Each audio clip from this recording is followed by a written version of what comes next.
Bismillahirrahmanirrahim. Assalamualaikum warahmatullahi wabarakatuh. Alhamdulillahirabbil alamin. Wassalatu wassalamu ala asrofil mursalin Muhammad wa ala alihi wa sahbihi ajma'in. Amma ba'd. A'udzubillahi minasyaitonir rajim. Ya ayyuhalladzina amanu taqullaha wal tanzur nafsum ma qaddamat lighad. Wattaqullaha innallaha khabirum bima ta'malun.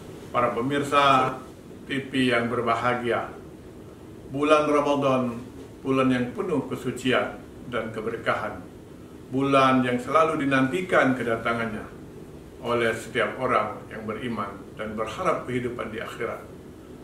Pantaslah jika para salafus soleh merasa sedih dan kehilangan atas kepergian bulan Ramadan. Mereka bersedih karena merasa tidak ada jaminan untuk bisa bertemu kembali dengan bulan Ramadan.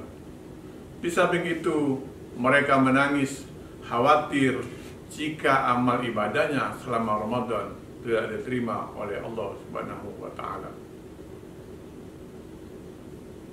Oleh karena itu, marilah kita bersama-sama bermuhasabah, menilai amal-amal diri kita masing-masing selama ini.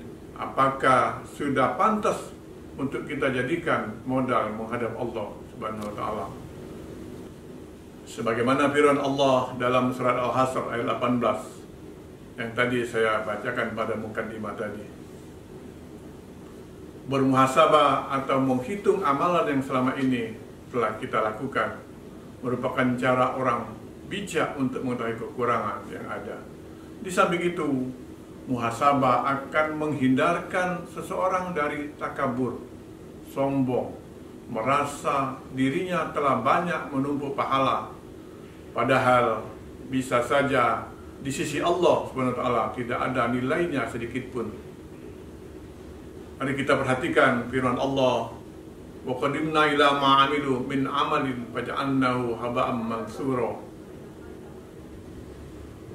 Kami akan perlihatkan segala amal yang mereka kerjakan, lalu kami akan jadikan amal itu bagaikan debu yang bertebaran.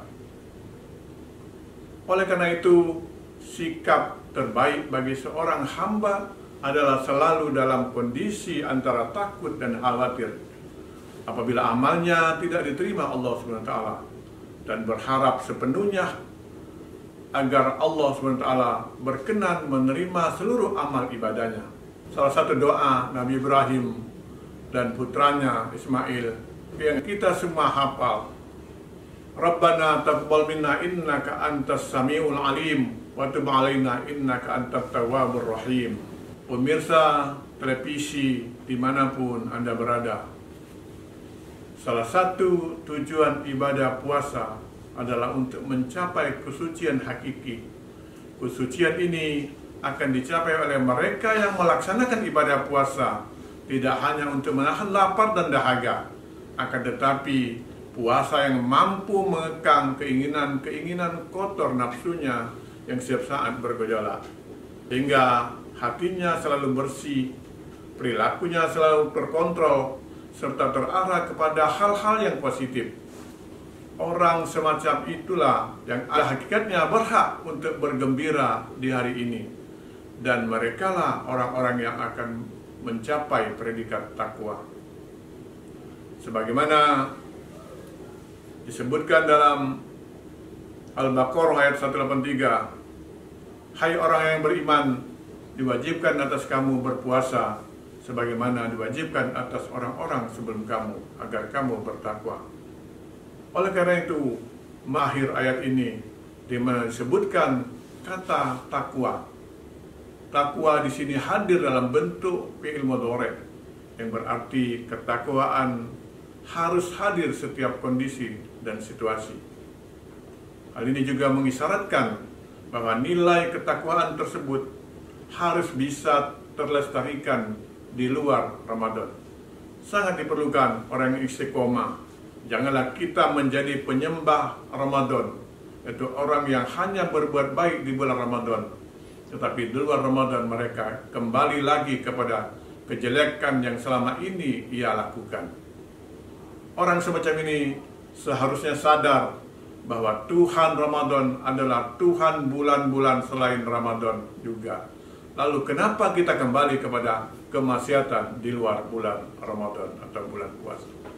Para pemirsa televisi yang berbahagia, sebagaimana dikatakan oleh ulama, adalah terlihat dari kondisi ibadah kita setelah Ramadan atau pasca Ramadan. Apakah bisa bertahan atau meningkat, atau sebaliknya kita terjerumus pada sebuah keterpurukan jiwa dan perilaku yang kurang baik. Oleh karena itu, orang yang sukses dalam berpuasa adalah mereka yang sukses mensucikan jiwanya dan selalu berusaha membersihkan dirinya dari dosa, hingga ketika ia berjumpa kembali kepada Allah dalam keadaan tenang, tanpa sedikit pun ragu atau khawatir. Bagaimana Allah SWT berfirman dalam surat Al-Fajr ayat 27-30, "Hai jiwa yang tenang, kembalilah kepada Tuhanmu dengan hati yang rela, lagi diridhoinya, maka masuklah ke dalam jamaah hamba-hambaku dan masuklah ke dalam surgaku." Cuma itu berhasil jika kita bisa menjaga keistiqomahan dalam amal ibadah sampai ajal kematian menjemput kita dengan predikat husnul khatimah. Amin ya rabbal alamin. Ini saja yang dapat saya sampaikan pada kesempatan ini. Nasrun minallah wa fathun qarib. Wassalamualaikum warahmatullahi wabarakatuh.